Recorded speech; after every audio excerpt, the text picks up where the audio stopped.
Hi guys, Gareth here from Horsemanship. I want to talk a little bit about tacking up today.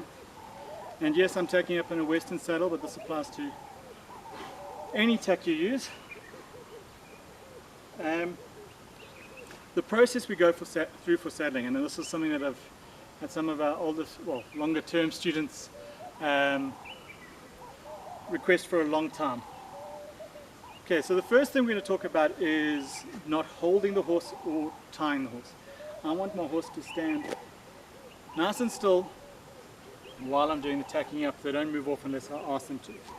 And this is something we expect by the time a horse leaves us for 30 hours of training. 1 month of training, the horse will leave where they stand and wait to be tacked up. It's just having them be involved in part of the process.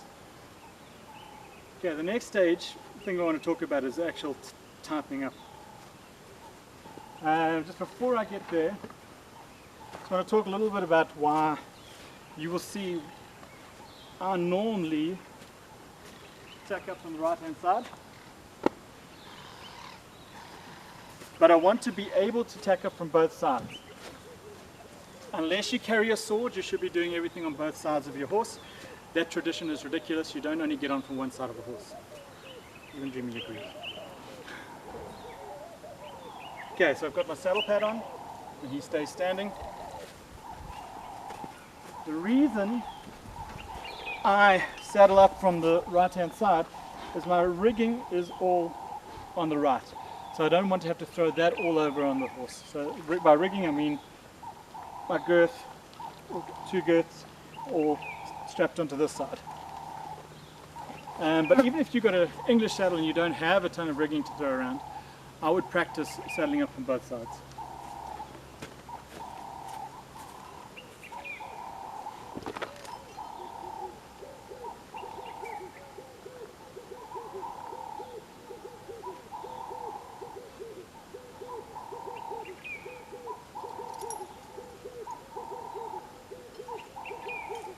Okay, I've got my rigging down so I can do everything from this side now.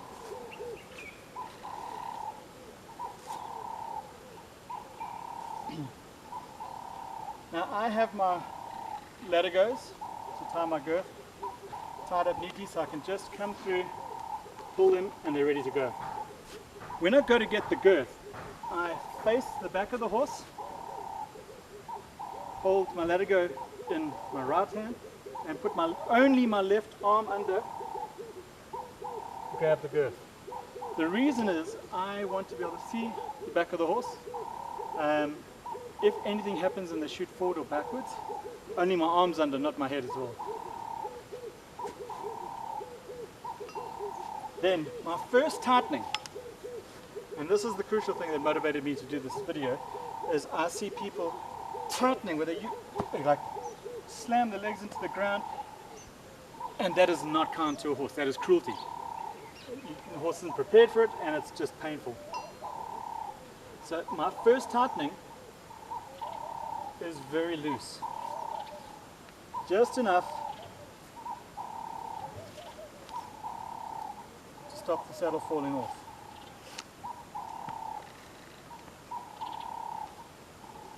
I do up my front cinch first, so if anything does happen in this stage, the saddle's not trapped onto the horse. The rear cinch doesn't go on tight enough or in a correct position to hold the saddle on. Rear cinch is to stop the sway of the saddle at the back, which can loosen it and make it go underneath, so it's a safety feature. Particularly if you're doing high speed sports, a Western saddle is longer than an English saddle, so this sway is quite extensive if you're doing sports with faster lopes, faster canters, lots of turns, sharp turns and stops. I know when we went through a stage where a lot of reiners were leaving it off because they wanted this open for the spur area, but there's been a few serious accidents in reiners and you're starting to see them using rear cinches again. Second tightening, only a little more. Now, so aside from the fact that we don't want to assault the horse with the girth and ladder goes, I've heard people say that they wrap this because they don't want to burn the horse with the leather. You're doing it way wrong. If you have any chance of tightening this up enough to burn the horse with the leather, I have no idea where you learned to get the horse. Okay, so it's a slow process for 1 inch at a time. But the other aspect of this is when a horse is anxious, they hold their breath. And if there's any anxiety that you haven't sorted out in your groundwork, because I do my groundwork once I've got my saddle on, because I want to see them move with the saddle, and if I haven't sorted out any anxiety, then maybe puffing. I do 100% judge you if you go knee your horse to get rid of that puffing out, because that's just plain cruel. But even if you pick up this front leg to pull it out, I still think you're not really addressing the actual issue. The issue is anxiety. You can stretch that out and tighten as much as you like. If there's anxiety there, they're going to hold their breath again. So what I do is I get it loose enough that the horse is comfortable even if they are puffed out. Then I'll come through and I'll ask my horse to move. I'll get it back up.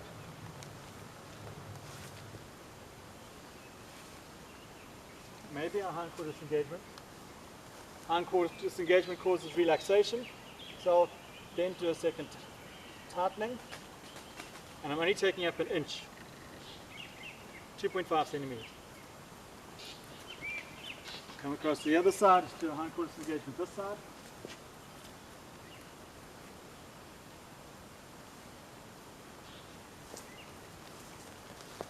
And I'll check for balance here. I'll see, I don't only tighten up on one side of the horse. If you've got billets, it's obviously easier to only tighten on one side of the horse because then you'll have to adjust it.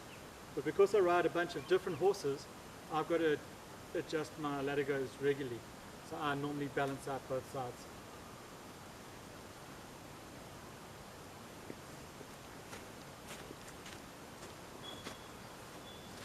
Okay, I can do another tightening. That's how much tightening I took up. Then I'll send my horse out at a trot. The hindquarters away first.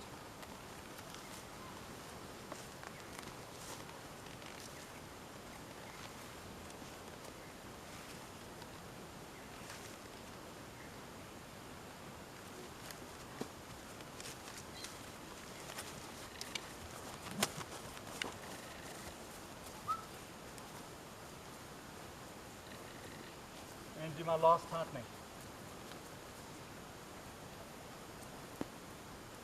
Now I'll continue with my groundwork and do one last check before I get on. Okay guys, hope you enjoyed that short informative video, and I hope you guys stop throttling your horses when you girth them up. Cheers.